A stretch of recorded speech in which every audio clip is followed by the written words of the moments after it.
Hi, and welcome back to this segment of Your Future, Your Finances. Thank you for watching the show. I'm your host, Brian Kuhn.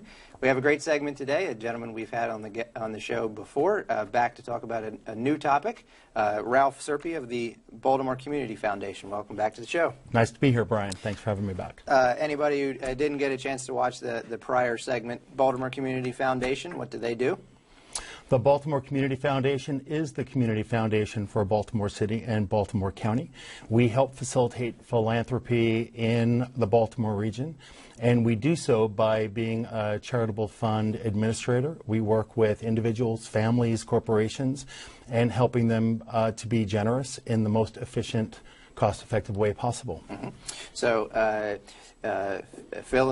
be philanthropic with their assets, and you're working with individuals one at a time, or maybe multi-families and so forth. We work with individuals, families, corporations. We work with giving circles, groups of people. It's whatever people throw at us, we'll work with.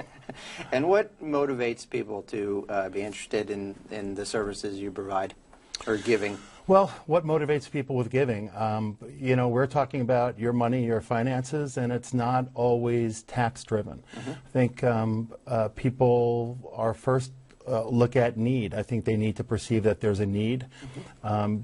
People also need to be asked to give. Mm-hmm. They're not waiting around to see that need. People need to be asked by someone they trust, someone they know. And they also generally need to be part of a giving community. Mm-hmm. And that community could be religious, it could be a regional giving community. There are some communities around the country that are more generous than others. And of the sort of top 5, top 10 lists, taxes and the tax incentive is there, mm-hmm. but it's not in the top 3 and it's not in the top 5. Mm-hmm. So perceiving that there's a need, mm-hmm. Helping people, being asked to give by someone they trust, and being part of a larger giving community or a giving family. Mm-hmm. Part of a larger community, the whole country, really. I mean, there is a huge charitable industry, probably more so than the rest of the world gives us credit for. Absolutely, and they do. You know, giving is uniquely American, and it's uniquely Western. It surprises people to learn that charitable giving, supporting organizations that benefit people that you don't know, that will support people beyond your lifetime, is something that it's written into our tax code, mm-hmm. that we as Americans believe it is so important. We've written it into our tax code. We've made it a charitable deduction. And other than Canada and the UK, there are very few countries that have taken it to the extreme that we have. Mm-hmm. And in response, we have some of the strongest educational institutions, healthcare institutions, and community foundations that support local communities in the world. Do you see different generations of people doing different things with their money? I think there is a generational difference. We can start with maybe the greatest generation, people that were influenced by the Great Depression, World War II, a nation coming together around social upheaval and sending people to the moon. Mm-hmm. Our greatest generation gives broadly. They're blue chip investors, and they give broadly to blue chip institutions in their community. Mm-hmm. Their children, our baby boomers, tend to be long-term board members. They provide a steady hand to organizations. They're also the social investors to organizations. They'll see an issue and they'll invest in an issue, but they'll stay with an organization long term. Mm-hmm.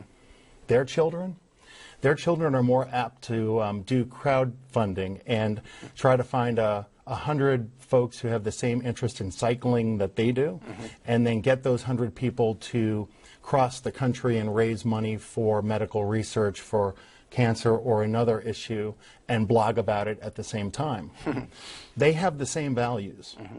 They go about raising dollars for it in a different way. And you support all of those, I suppose. Well, we support the conversations around those families equally. Mm-hmm. And there are great resources to have to bridge those generations together, either at your local community foundation, There's a great foundation up in New York called the 2164 Foundation. They do great work across generations to bridge that gap between common values, common family values, and sort of a different way to go about it. So. All right. Charitable estate plan. So this is individuals, their legal documents, what's going to happen with their assets. Sure. You get involved in that? We do. I think that I think people often forget that when they create a will or a trust or their estate plan, that they've been supporting organizations their entire life, and sometimes they forget to include the charitable plan as part of their estate plan. Maybe they think their family will provide for those organizations, but they've been elevating those nonprofit organizations and those causes their entire life to family level, and then they forget to do that during their estate plan. Or they think that their spouse or their children will do that for them, and oftentimes they don't.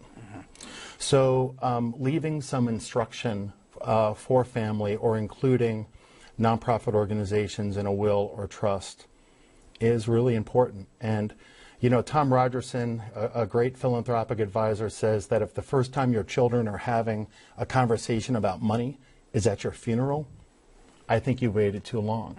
And I think the same thing goes with having conversations about charitable values. If the first time that your children or your family are having conversations about what was important to you charitably is at your funeral, or having conversations with the Community Foundation's philanthropic advisors asking, well, what was important to my family member? I think it's a little too late. We really encourage people to sit down and have the conversation about what was important to people during their lifetime, because here's what happens. When you die because of a certain illness or a certain accident, and your family wants to come together because they realize you're charitable, they create a charitable fund oftentimes around how you died and not how you lived. And you know, there's value to creating a fund for medical research, but there's also value in creating a fund built around how you lived your life. And when people create charitable funds about how people live their lives, it opens up a whole world around supporting music, education, soccer, distributing food to food deserts in inner cities, so to bringing avocados to, you know, to the middle of cities, like, and a whole variety of issues that were important to people. Yeah, that's true. We got to take a break. We'll touch on that as we get back. We're talking with Ralph Serpe of the Baltimore Community Foundation. You're watching Your Future, Your Finances. We'll be right back.